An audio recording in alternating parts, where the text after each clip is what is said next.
Coalition of civil society groups is demanding justice and protection for Miss Hamdiyyah Sharif, a teenage advocate from Sokoto State, who they say is being persecuted for speaking out against insecurity and poor governance in our community. They raised alarm during a press conference in Abuja where they accused some state actors of weaponizing state institutions to silence dissent. Zainab Akogun brings us the details. Civil society organizations have raised serious concerns over the reported harassment, illegal detention and persecution of Miss Hamdiyyah Sharif, a teenage social commentator and advocate for justice in Sokoto State. Miss Hamdiyyah Sharif, a young Nigerian activist, reportedly became a target after she publicly questioned why the Sokoto State government failed to respond or sympathize with victims of repeated bandit attacks in her area. Her legal team declared her missing days ago, only for her to be found in a hospital in Zamfara State. Under circumstances that remain unclear, civil groups say her case is one of growing repression against citizens who dare to speak up. Rather than the state government to focus on ameliorating the suffering of the people who have some of the worst rate of poverty, almajiri, and out-of-school children in Nigeria, it opted to direct its energy on attacking innocent lady. This is the kind of justice that we are receiving in this country, and therefore we cannot sit down to allow people who will be carrying out this gross violent violation on people's rights, especially to people who say, please correct what is wrong, protect our communities, do something to prevent violence attack.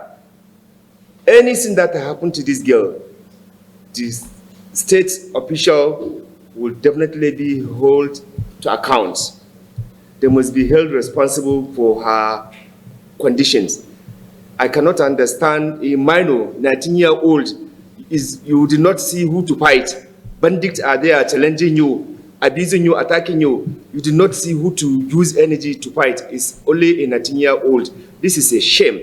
This is an embarrassment to even the security, operators.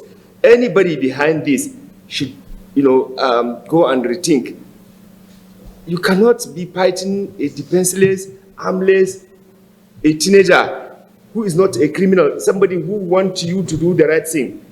The coalition also appealed to First Lady Oluremi Tinubu and Sokoto's First Lady Fatima Ahmed Aliyu to intervene and speak up in defense of women's rights.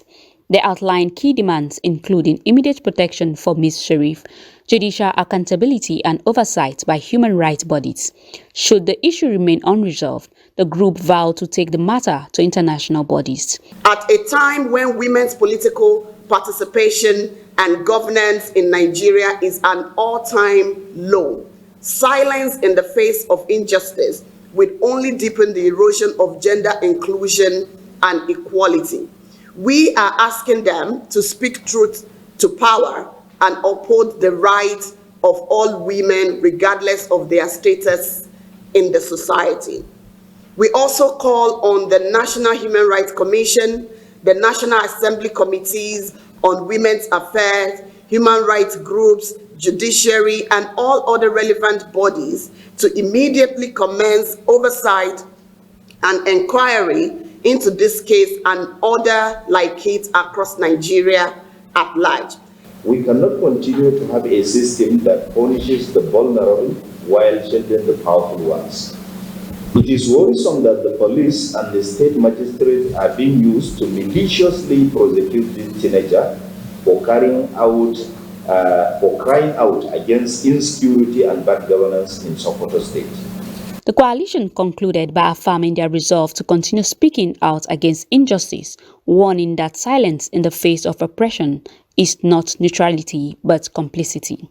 Zainab Akogun, reporting for KAFTAN TV News, Abuja.